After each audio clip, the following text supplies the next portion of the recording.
경제가 어려워도 너무 어렵습니다. 바보야, 문제는 경제야 라고 이야기했는데 윤석열 대통령이 경제를 다 망가뜨렸습니다. 세수가 올해 60조가 부족할 거다, 이렇게 윤석열 정부가 재추계했습니다.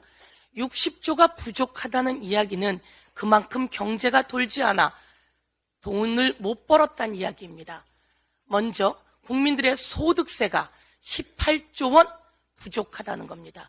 소득이 부족하고 거기에 내는 세금이 18조 원 줄었다는 이야기입니다. 얼마나 어려우면 소득세가 18조 원 줄겠습니까? 기업이 사업을 잘해서 흑자가 나야 되는데 기업의 법인세는 25조가 줄었다는 겁니다. 25조가 법인세가 줄었다고 하니 얼마나 경기가 어렵다는 이야기입니까? 수출 주도형 대한민국을 윤석열 대통령이 다 망가뜨려 놨습니다. 골목 상권이 장사가 되질 않습니다. 장사를 하고 나면 부가세 10%를 국세로 내는데 부가세가 9조 원 줄었다고 합니다. 얼마나 골목 상권이 어려우면 이런 지경이 되었습니까? 그런데 윤석열 대통령이 소상공인들을 만나고 많은 사람들을 만나서 이런 이야기를 했다고 합니다. 탄핵하려면 하십시오.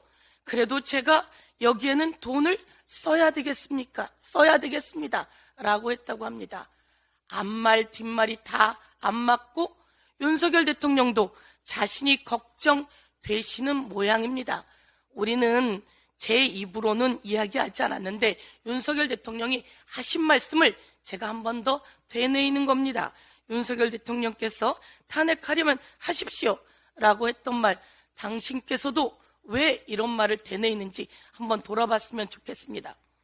민생에 돈을 써야 된다, 이렇게 이야기하시면서 민생에는 왜 돈을 쓰지 않는 거죠? 기재부 장관은 현금 살포 이런 거 하지 않겠습니다 라고 이야기합니다. 현금 살포 하라고 한 이야기가 아닙니다. 민생을 살리기 위해서 민생을 위한 예산을 만들어내라는 겁니다. 아주 쉬운 예로 지역사랑 상품권과 같은 사례입니다. 그런데 지역사랑 상품권 전액 다 삭감하고 민생에 돈을 쓰겠다고요? R&D 예산 5조 2천억 삭감하고 일자리 예산 1조 넘게 삭감하고 전체 23조를 삭감해내면서 민생을 위해 쓰겠다고요? 그리고 대통령은 이렇게 이야기했습니다. 재임 기간에 R&D 예산 크게 늘릴 것입니다. 아니, 대통령은 5조 2천억 삭감했다는 얘기 못 들으셨어요? 대통령 결제 안 받고 삭감한 겁니까?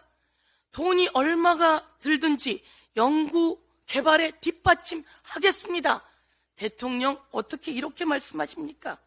시스템이 고쳐지면 100조 원도 R&D 예산에 지원하겠다. 대통령 주머니 쌈짓돈입니까? 이렇게 싹 다 깎아서 과학계가 엄청나게 반발을 하는 거 다 알고 있으면서 말은 이렇게 성찬을 내놓고 실제로는 뒤로는 다 삭감하고, 저희가 요구했습니다. R&D 예산 삭감한 내역을 가져오세요 라고 했는데 못 가져오고 있습니다. 그래서 말씀드립니다. 대통령은 말 따로 행동 따로 하지 마시고 대통령의 말도 먹히지 않는 정부 확실하게 다시 돌아보십시오. 한 말씀만 더 드리겠습니다. 대통령께서 대전에 가셔서 지방자치 및 균형발전의 날에서 이렇게 이야기했습니다. 수도권 기업이 지방으로 이전할 경우 파격적인 세제 지원 그리고 규제 특례를 만들어서 지방이 기업을 유치할 수 있게 하겠다. 그리고 인재가 지방으로 내려가게 하겠다. 이렇게 대통령이 어제 이야기했습니다. 그런데 국힘당은 수도권 서울을 더 크게 만들려고 하는 겁니까?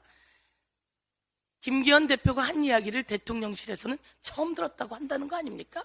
서울시장은 신중하게 검토해야 된다고 한다는 거 아닙니까? 대통령 말씀을 정부가 그리고 국힘당이 듣지 않는 이유는 무엇입니까? 대통령 말 따로 행동 따로, 대통령 지방균형발전 따로, 국힘 서울 편입 따로 이것을 비판합니다. 이상입니다.